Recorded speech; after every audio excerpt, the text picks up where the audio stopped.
Guys, for today's video guys, nagluto ulit ads sudanon karon lutuha guys, mo na tusudan guys, okoy na dilis. Unsa guys? Okoy na dilis. Kami kani sa guys. Kuna ni sang lutuon ang atong okoy na dilis. Ato lang gagmayon guys. Ya pa guys. Kuna ni on ra pag proseso sayo ra kini paglutuan ng okoy na dilis guys. Simpleng ulam ra ni guys, pero lami kani sa guys dili sa bukid na mo guys. Kapag ato lang gagmayon kay gamay ra man ato na palit ani guys. Di man daghan ka ato ang gipalit. Ihigo na po guys ko na makasulat na ba atong mga kids. Sagulan niya guys, harina ra gulit sagot. Ug naay sibuyas, balik sarap. O nato ang seasoning na. Daog na ni. Libre na nato ang ulam pang paniudto. Ulam sa tanghalian. O guys. Shout out guys sa mga kananay lang gyapon diano, kinsay nakaluto na dagha atong paniudto. Diara nga atong sudaan di ay mga kaapi diha, mga ka-idol. Ang atong sudaan karon is dilis na punta karon. Maura gini atong pangmalakasan. Ulam for today. Tara guys, dilis. Okoy. Sarap-sarap ni guys, sarap-sarap. Yummy. Mana guys, ato na siyang pabuton karon taon-taon guys. Maluto na siya ato sa waton nga mabalitan. Ato ni ang balihon. Tara ato sudan nga dilis. Ato dilis ang balihon guys. Balihon na nila ato nga atong sudan for today. Gudungan man siya. Ala, dipilit. O guys.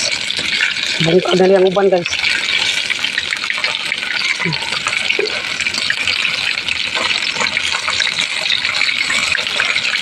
Balik ka rin na natin ang ating ulam na dilis. Okoy. Okoy na dilis. Simpleng ulam pero masarap.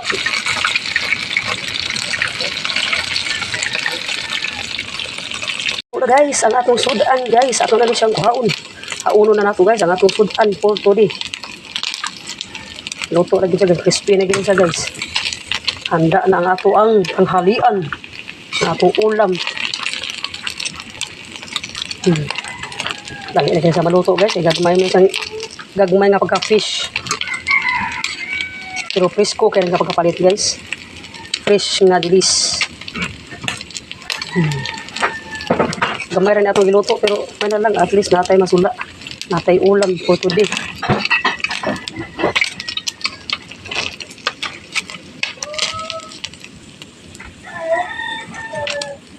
Guys, luto na itong ulam guys.